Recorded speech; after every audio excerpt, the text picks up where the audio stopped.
وہ کہتے ہیں پنجابی میں کہ بھا چاونا یہ چولہے جو بھا چاونا یہ تو گھر کی سینڈ بن بیٹھی ہے. محسن نقوی کا وہی حال ہے.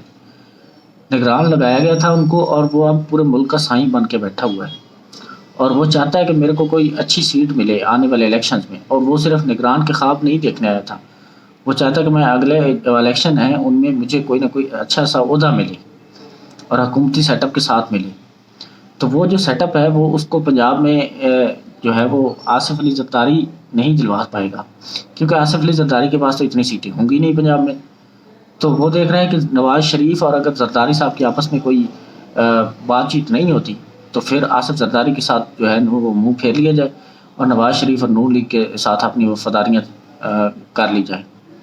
تو یہ ہے ان بھڑووں کی دلالیاں, یہ لوگ کرتے ہیں اس وجہ سے اپنی وفاداریاں چینج. ان لوگوں کو پاکستان یا آپ کے بچوں کی کوئی فکر نہیں ہے, صرف اور صرف یہ لوگ اپنے مفاد کے لیے لڑتے ہیں 24 گھنٹے.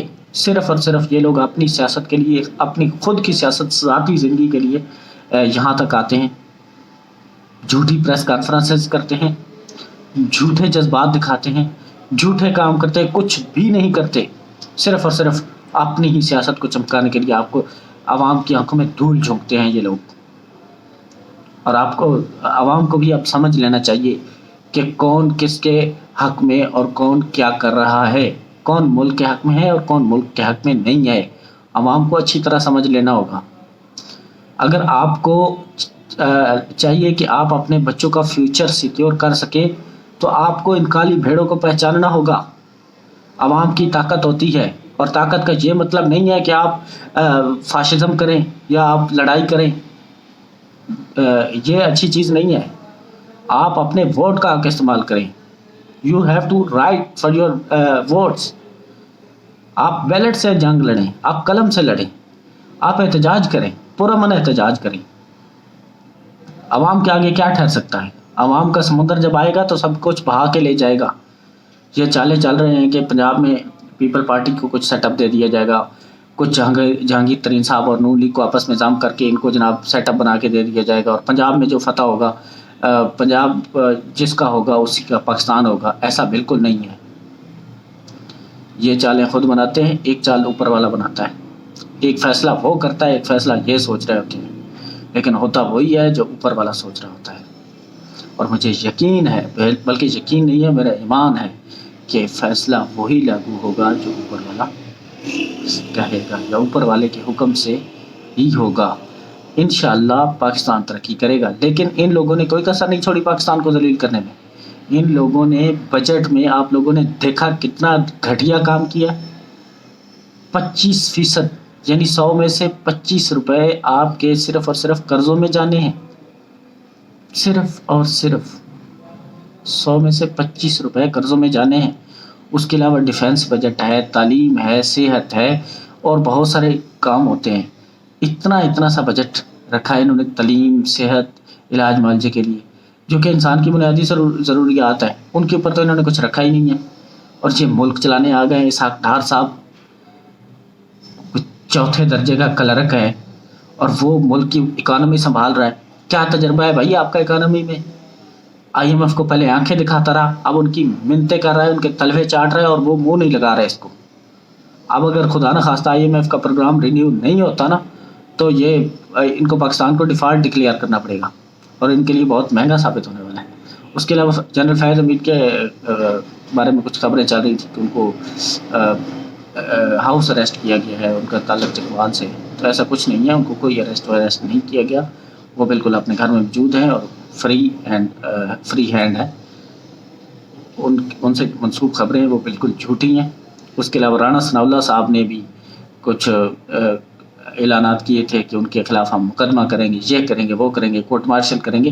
بھائی صرف آپ باتیں ہی کر سکتے ہیں, کورٹ مارشل کر کے دکھائیے, میں دیکھتا ہوں آپ کون ہوتے ہیں سامنے. اب رانا ثناء اللہ صاحب جب وہاں جاتے ہیں نا تو ان کے پاؤں جلتے ہیں, ان کے پر جل جاتے ہیں. ان کی اتنی اوقات نہیں ہے, صرف باتیں ہی کر سکتے ہیں میڈیا پہ آ کے, پھڑے مارتے ہیں بس, اور کچھ نہیں ہے. اور یہ لوگ جو اسحاق ڈار صاحب کہہ رہے ہوتے ہیں نا جی ہم نے یہ کر دیا وہ کر دیا, انہوں نے کچھ بھی نہیں کیا. یہ کہتے ہیں کہ ہم نے IMF کے مطابق بجٹ بنایا. IMF نے خود کہہ دیا ہے کہ پاکستان نے ہمارے مطابق بجٹ بالکل نہیں بنایا. یہ پاکستان کو پتہ نہیں کرنا کیا چاہتے ہیں، اپنے پاؤں پہ خود کلاڑیاں مار رہے ہیں۔ ان کو پتہ ہے کہ کل عوام نے ہم کو ووٹ دینا نہیں ہے، ہماری جو رہی صحیح ساکھ ہے پاکستان میں سے وہ تو گئی، اب انہوں نے رہنا ہے باہر۔ پاکستان میں یہ پٹے مرے جہاں جائیں مرضی جائیں، ہمیں کیا ہے، ان لوگوں کا یہی پلان ہے۔ عوام کو ہوشیار رہنا ہوگا، عوام کو اپنے حق کے لیے خود نکلنا پڑے گا، ایسے کوئی کسی کو حق نہیں دیتا۔ You have to fight for your rights. اس کے علاوہ وہ خواجہ آصف صاحب کہنا بھی ان کو بہت بڑی وہ ہے، غلطی ہے میری، میں تو ان کو صاحب نہیں بولتا۔ خواجہ آصف وہ اسمبلی کے فلور پہ جناب اوورسیز کو گالیاں دے رہا ہے، کہہ رہا ہے کہ وہ صرف پاکستان میں آتے ہیں، اپنے پیاروں کو دفناتے ہیں اور واپس چلے جاتے ہیں۔ بھائی وہ کم سے کم آتے تو ہیں دفنانے، آپ کے لیڈران جو ہیں وہ تو اپنے جو پیارے ہیں یا ان کے والدین ہیں ان کی لاشیں انہوں نے وہاں سے پارسل کر کے بھیجی تھی پاکستان میں، اور وہ آیا ہی نہیں، اتنا ڈرا ہے، حالانکہ ان کی اپنی حکومت ہے پاکستان میں۔ 50 روپے کے اسٹامپ پیپر پہ گیا تھا، 4 سال ہو گئے ابھی تک پاکستان واپس نہیں آیا، اور ابھی بھی کوئی پتہ نہیں آئے گا کہ نہیں آئے گا۔ عدالتوں کو دھوکہ دیا ہوا ہے انہوں نے، اور مریم نواز اور آپ کے جو چپکلوش اور جوید لطیف اور یہ سارے جو تلوے چاٹنے والے، اتنی لمبی لمبی زبانیں ہیں ان کی، مریم اورنگزیب وغیرہ، یہ سارے لوگ گلا پھاڑ پھاڑ کے کہہ رہے ہوتے ہیں کہ نواز شریف کے ساتھ زیادتی ہوئی، ان سے معافی مانگے، یہ کریں وہ کریں۔ بھائی ہم پاگل ہیں کیا؟ عوام پاگل ہے؟ نواز شریف سے آپ کو چاہیے عوام سے معافی مانگنا؟ نون لیگ اور نواز شریف کو عوام سے معافی مانگنی چاہیے، نہ کہ عوام کو یا اداروں کو۔ عوام کو نہیں بلکہ نواز شریف کو، اداروں سے بھی۔ نواز شریف ادھر بیٹھ کر آپ کو یاد نہیں ہے؟ ہم نہیں بھولے، اداروں کو یاد نہیں رہتا کہ جب وہ گالیاں دے رہا ہوتا تھا، گجرانوالے جلسے میں گالیاں دی تھیں اس نے آرمی جنرل کے نام لے کے، اس کے اوپر تو کوئی کنٹیکٹ نہیں لگی، کیوں؟ وہ قانون سے بالا تر ہے کیا؟ ہم کیڑے ہیں؟ قانون ہم پہ لاگو ہوتا ہے، صرف عوام ہی پستے ہیں نا، قانون اسی پہ لاگو ہوتا ہے جو جس کے پاس پیسہ نہیں ہے، جو مڈل کلاس ہے۔ یہ کیا کر دیا ہے آپ لوگوں نے پاکستان کو، کہ کون سا ملک بنا دیا ہے؟ بنانا ریپبلک بنایا ہوا ہے آپ نے ملک کا۔